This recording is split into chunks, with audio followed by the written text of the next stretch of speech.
मैं पहले तो यहाँ पर उपस्थित सभी सम्मानित पत्रकार बंधुओं का हृदय से आभार व्यक्त करूँगा कि आप लोग यहाँ पहुँचे और मुझे बात रखने का मौका दिया। मेरे साथ बीती 13 नवंबर को बाजपुर पुलिस ने अत्यंत अमानवीय अत्याचार और क्रूरताएं की हैं। मैंने बीती 11 नवंबर को बाजपुर पुलिस विभाग में एक ही स्थान पर कुछ चुनिंदा अधिकारी और कर्मचारियों की बार बार हो रही पोस्टिंगों के संबंध में एक तथ्यात्मक समाचार प्रकाशित किया था, जिससे व्यथित होकर बाजपुर पुलिस ने मेरे विरुद्ध अत्यंत अमानवीय अत्याचार और क्रूरताएं की हैं। 11 नवंबर को खबर चलने के एक दिन बाद ही 13 नवंबर को मेरे घर भारी पुलिस बल, पीडब्ल्यूडी की सहायक अभियंता व जेसीबी मशीन के साथ बिना किसी सूचना के मेरे घर ये लोग पहुंचे और इन लोगों ने मेरे घर की जबरन तोड़फोड़ की। मैंने मौके पर इनसे एक दिन का समय मांगकर उसको खुद हटाने के लिए कहा और मैं इनको लिखित देने के लिए भी तैयार था, लेकिन पुलिस का प्रेशर इतना था कि पुलिस ने एक नहीं सुनी और पुलिस ने अपनी कार्रवाई करनी शुरू कर दी। तो मैं अपने उस पूरी कार्रवाई का अपने मोबाइल फ़ोन से ही घटना का वीडियो बना रहा था। तभी अचानक एसएसआई जसविंदर सिंह ने मेरे हाथ से मेरा मोबाइल छीन लिया और मुझे जेसीबी मशीन के आगे पुश करने लगा। एक नहीं, दो नहीं, तीन बार उसने मुझे जेसीबी मशीन के आगे पुश किया और उसके बाद ये सभी पुलिसकर्मियों ने मुझे आतंकवादियों की तरह धक्के देकर पुलिस वाहन में बैठाकर घर से कोतवाली बाजपुर ले गए, जहां मेरे विरुद्ध मनगढ़ंत व एक फर्जी मुकदमा दर्ज किया गया। उसके बाद शाम होते ही मुझे 6-7 बजे के आसपास बन्नाखेड़ा चौकी ले जाया गया, जहां मेरे साथ अत्यंत अमानवीय अत्याचार और क्रूरताएं की गई। मुझे बन्नाखेड़ा चौकी ले जाकर हवालात में बंद किया गया। थोड़ी देर बाद ही मुझे हवालात से निकालकर रिपोर्टिंग रूम में ले जाया गया, जहां पर मेरे साथ दोराहा चौकी इंचार्ज जगदीश तिवारी, दरोगा प्रहलाद बिष्ट ने उल्टे सीधे सवाल पूछने शुरू किए कि हमें जानकारी मिली है कि तुम्हारे पास पुलिस और सरकार के खिलाफ एविडेंस है। मैंने कहा सर, मेरे पास ऐसा कुछ भी नहीं है, कि आप अपनी जीमेल आईडी और मोबाइल का पासवर्ड बताइए। मैंने कहा सर, ये मेरी प्राइवेसी है, मैं नहीं बता सकता। बस इतना कहने के बाद ये मुझे रूम से निकालकर हवालात में ले गए, जहां इन्होंने हवालात में ले जाकर मेरे हाथ पर पहले 3 पटे मारे। उसके बाद हवालात छोटा है इसलिए वहां ये लाठी और डंडे ठीक से चला नहीं पा रहे थे, जिसके बाद ये मुझे हवालात से निकालकर पीछे इंचार्ज के निवास रूम में ले गए, जहां इन्होंने मेरे साथ अत्यंत अमानवीय अत्याचार और क्रूरताएं की। मुझे नीचे लेटाकर मेरे पैरों के तलवों में लाठी डंडों से प्रहार किए गए।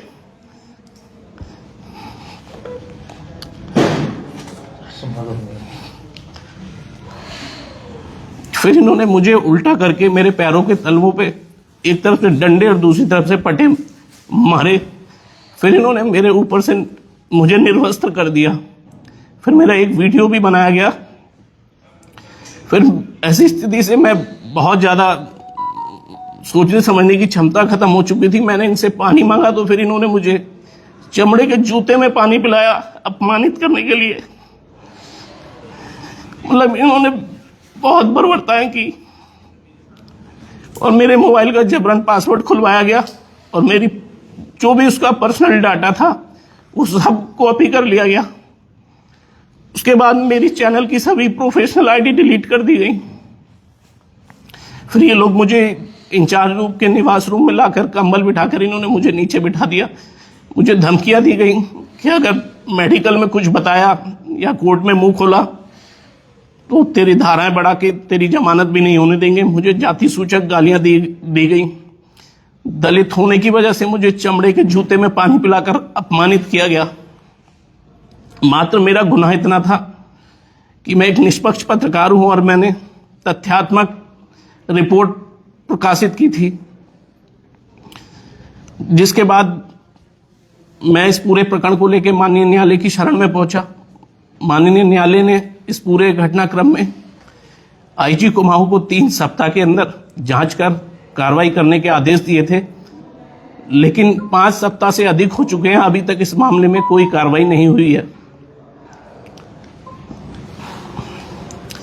ये जो सब लोग हैं, पुलिस वाले जो लोग इसमें इंक्लूड हैं, जिन जिन लोगों ने मेरे साथ बर्बरताएं की हैं, उसमें सुल्तानपुर पट्टी चौकी इंचार्ज दीपक कौशिक, बन्ना खेड़ा चौकी इंचार्ज अशोक कांडपाल, दोराहा चौकी इंचार्ज जगदीश तिवारी, कोतवाली में तैनात दरोगा प्रहलाद बिष्ट, सिपाही गिरीश पाटनी, सिपाही विजय बिष्ट, सिपाही प्रभात चौधरी एवं अन्य 2 पुलिसकर्मी।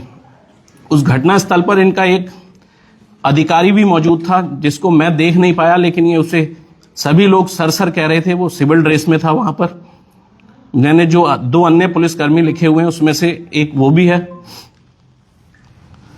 तो मैं आप लोगों के माध्यम से चाहता हूं कि मुझे गोल्डी भाई जी, ये काफी समय हो गया इस घटना को। जी, अब तक आप किस से शिकायत कर चुके इस मामले में? मैं इस पूरे घटनाक्रम में SC/ST आयोग, मानव अधिकार आयोग, DGP उत्तराखंड, राज्यपाल उत्तराखंड, IG कुमाऊं, इन सभी लोगों को मैं लिखित रूप से शिकायत कर चुका हूं। और इस पूरे प्रकरण को लेकर मैं उसके बाद माननीय न्यायालय की शरण में भी गया हूं, लेकिन अभी तक आप जिस क्षेत्र से रहते हैं वहां पर मेरे ख्याल से जो विधायक हैं SC के ही विधायक हैं। जी, और इस पर आर्या नेता प्रतिपक्ष भी हैं विपक्ष में, और वो लगातार ऐसे मामलों को उठाते हैं। आपके मुद्दों को अगर उन्होंने क्यों नहीं उठाया? इतनी आपके साथ इतनी गंभीर घटना हुई, ना जाने उनको पुलिस का जो चेहरा पता नहीं लग पाया। हालांकि उनके सुपुत्र जो हैं श्री संजीव आर्य जी का मेरे पास फोन भी आया था। उन्होंने खेद व्यक्त किया था इस घटना पर। उन्होंने मुझसे कहा था 3 डेज में मैं आपके घर आऊंगा, लेकिन वो ना जाने किस कारणवश नहीं पहुंच पाए। ये कब की बात है जब उनके पुत्र का फोन आया था आपके पास? घटना के 2 या 3 दिन बाद ही मेरे पास फोन आया था। अब कितना समय हो चुका है?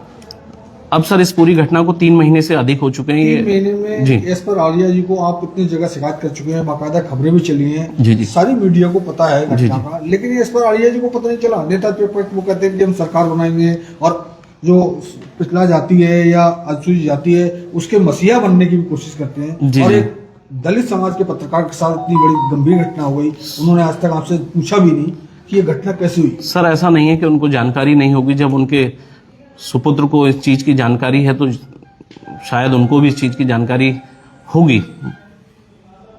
और इस मामले में यह जो कप्तान है SSP से कभी आपकी मुलाकात हुई, बात हुई? नहीं सर, मुझे ये लगता है कि जो मेरे साथ इतना बड़ा घटनाक्रम हुआ है वो किसी उच्च अधिकारी के बिना सहयोग के संभव नहीं है। और मुझे ऐसा लगता है इस पूरी घटनाक्रम में कहीं ना कहीं जिले के वरिष्ठ पुलिस अधीक्षक का भी सहयोग है। और ये सब लोग रसूखदार लोग हैं, इनका राजनीतिक अप्रोच है। और मुझे डर है मेरी हत्या भी हो सकती है, लोग मेरी हत्या भी करा सकते हैं।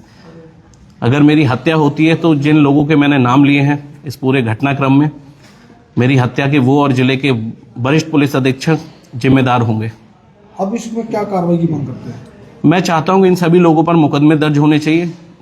जो भी कानूनी दृष्टि से लीगल कार्रवाई बनती है वो इनके ऊपर कार्रवाई होनी चाहिए। और कानूनी प्रक्रिया क्या अपनाई आपने इस मामले में?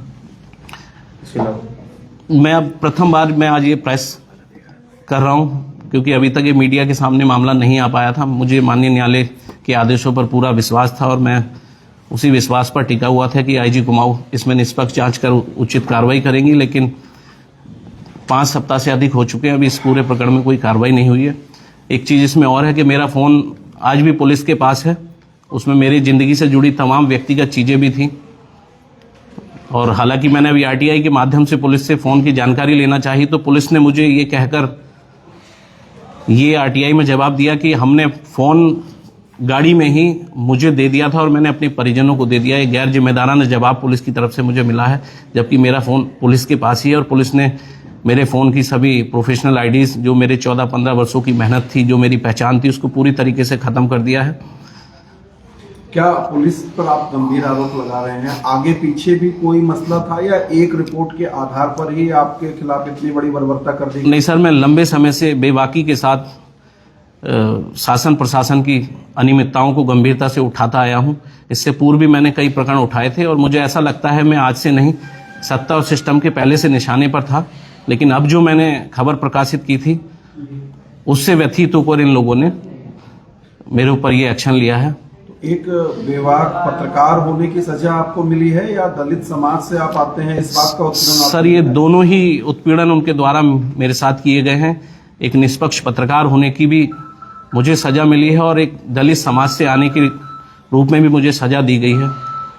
कुछ उस दिन के वाकये को थोड़ा सा और स्पष्ट करना चाहेंगे कि किस किस तरीके से बर्बरता आपके साथ की गई है, ताकि दर्शकों को पता चल सके, जो भी लोग देख रहे हैं। सर ये लोग मुझे कोतवाली ले गए, जैसे कोतवाली के बाद इन लोगों ने मेरे खिलाफ वहां अभियोग पंजीकृत किया, जिसके बाद कुछ स्थानीय पत्रकारों ने भी आकर इसका वहां पर विरोध किया और 41A का नोटिस मांगा, लेकिन पुलिस ने हमें 41A का नोटिस भी नहीं दिया, क्योंकि पुलिस ने मेरे साथ बर्बरताएं करनी थी देर रात। तो पुलिस लगभग 7-8 बजे मुझे बाया बरैनी होते हुए बन्ना खेड़ा चौकी ले गई और वहां से पीछे के रास्ते से इन्होंने मुझे अंदर डाला और मुझे जाते ही इन्होंने हवालात के अंदर डाला और मुझे बाजपुर से बन्ना खेड़ा ले जाने वालों में से SSI जसविंदर सिंह, SI प्रहलाद बिष्ट, सिपाही प्रभात चौधरी, सिपाही बलवंत बिष्ट, ये लोग थे।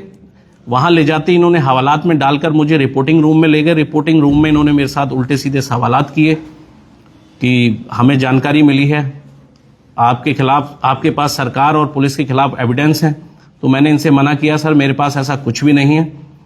तो इन्होंने मुझसे जबरन मेरे मोबाइल का पासवर्ड और जीमेल आईडी का पासवर्ड मांगने की कोशिश की। तो मैंने कहा सर ये मेरी प्राइवेसी है, मैं ये आपको नहीं दूंगा।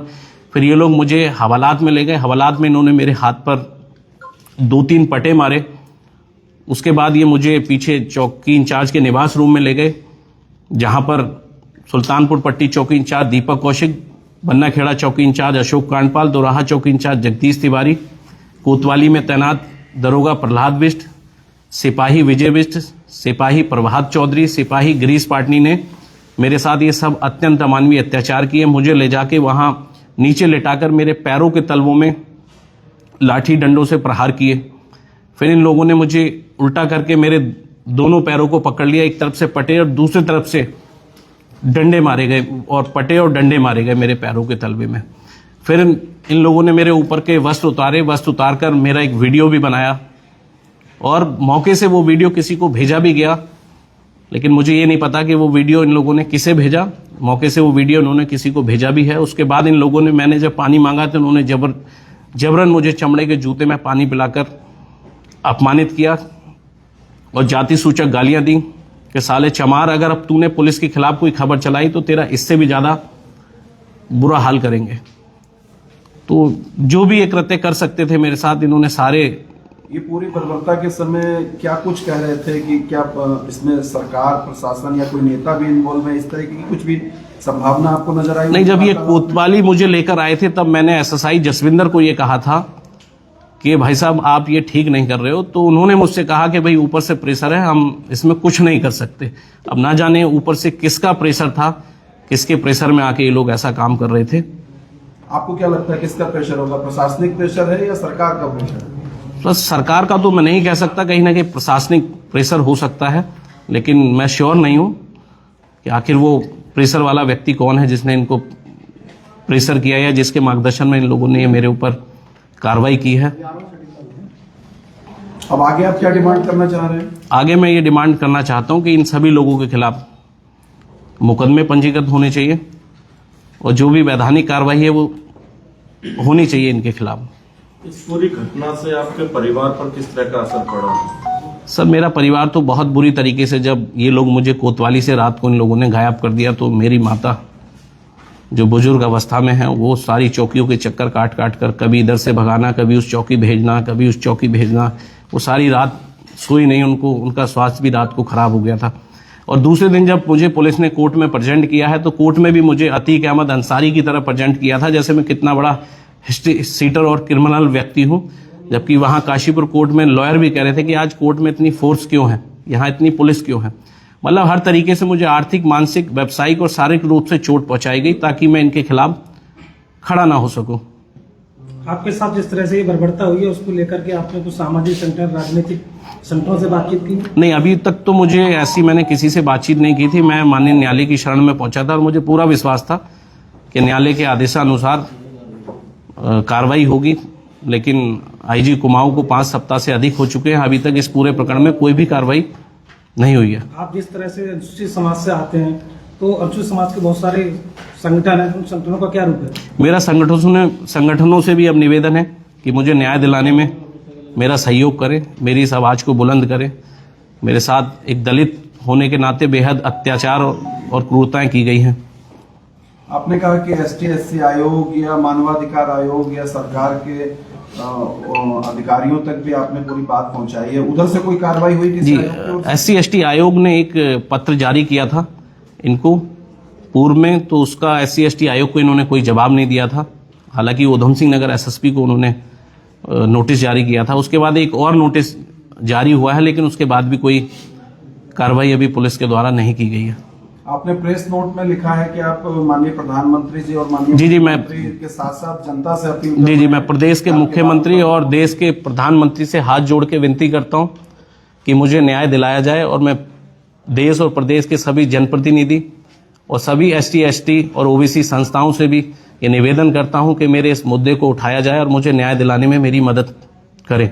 एक वीडियो आपने जारी किया है, उस वीडियो में आप कह रहे हैं कि सुखवंत की तरह आप भी आत्महत्या कर सकते हैं। जी बिल्कुल, अगर सिस्टम मुझे न्याय नहीं देता तो फिर लास्ट रास्ता वही है, क्योंकि मैं हर एक चीज को फॉलो कर रहा हूं। अभी मैं हाई कोर्ट गया हूं और मुझे सुप्रीम कोर्ट जाने की जरूरत पड़ी तो मैं सुप्रीम कोर्ट भी जाऊंगा, लेकिन जब कुछ नहीं बचता तो फिर उसके बाद सुखवंत की तरह मुझे भी अपनी जीवन लीला को समाप्ति करना पड़ेगा। क्या इससे समस्या का हल हो जाएगा? सब इतना तोड़ चुके हैं ये लोग, इतना मार चुके हैं, मतलब मेरी आत्मा को अंदर से ये लोग पूरी तरह से इन्होंने आत्मा को झकझोर दिया है। इतना अत्याचार किया इन लोगों ने।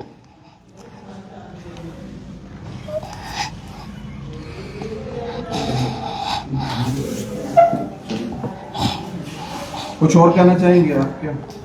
ये सर इतने, बस इनके खिलाफ कार्रवाई होनी चाहिए। आपको समर्थन मिल रहा है अभी तक जिन जिन सर अभी तक तो लोगों को ये बात पूरी तरीके से पता भी नहीं लग पाई थी, क्योंकि लोकली मीडिया ने डालने की कोशिश की तो उनके भी इन लोगों ने डिलीट करा दिए। तो आज पहली बार मैं ये प्रेस कर रहा हूं, तो अब शायद बाजपुर के मीडिया साथियों का सहयोग मिला। जी, मौके पर मीडिया साथियों ने मेरा सहयोग किया था। उन्हें भी टॉर्चर किया गया? टॉर्चर तो नहीं कहूंगा, उस साथियों ने खड़े होकर भी बाकी से साथ दिया था। वहां पर ज्ञापन भी सौंपे हैं CO को, SDM को और कोतवाली प्रभारी निरीक्षक को कि मुकदमा निरस्त किया जाए। यहाँ भी आप पत्रकार साथियों को अपील करेंगे आप? बस मेरी पत्रकार साथियों से यही अपील है कि मुझे न्याय दिलाने में मेरी मदद करें। कितने वर्षों से आप पत्रकारिता जगत? सर मैं लगभग 13-14 वर्षों से पत्रकारिता कर रहा हूँ। किस किस प्लेटफॉर्म पे किया आपने? सर मैं पूर्व में A to Z, Shri news, India crime, time TV, लंबे समय मैंने HNN 24/7 में भी काम किया, और मैं वर्तमान में के न्यूज़ इंडिया और प्लस अपना एक डिजिटल प्लेटफॉर्म चलाता था मैं, खबरदार उत्तराखंड TV, जिसपे मैंने ये समाचार प्रसारित किया था। क्या इससे पहले कोई आपराधिक मुकदमा आपके ऊपर रहा? नहीं सर, कभी ऐसी कोई वारदात या घटना नहीं हुई। तो फिलहाल आप किस संस्थान से जुड़े हुए हैं या अपना कोई पोर्टल चला रहे हैं? सर मैं अब ये खबरदार उत्तराखंड TV चला रहा था, जो इन लोगों ने मेरी प्रोफेशनल आईडीज थी वो डिलीट कर दी हैं पूरी तरीके से, और मैंने दोबारा से उस आईडी को चालू किया है। तो मैं उसी प्लेटफॉर्म पर अब दोबारा से अपने काम की शुरुआत करूंगा। जाते जाते क्या अपील करना चाहेंगे? अपील सर यही है कि मुझे न्याय दिलाया जाए और इन लोगों पर मुकदमे दर्ज हों, और लास्ट मेरा यही है कि ये लोग रसूखदार लोग हैं, राजनीतिक अप्रोच है इनकी, और ये लोग, मुझे डर है कि ये मेरी हत्या भी करा सकते हैं। तो अगर मेरी हत्या होती है तो उसके लिए संबंधित पुलिसकर्मी और जिले के SSP जिम्मेदार होंगे। ठीक, धन्यवाद।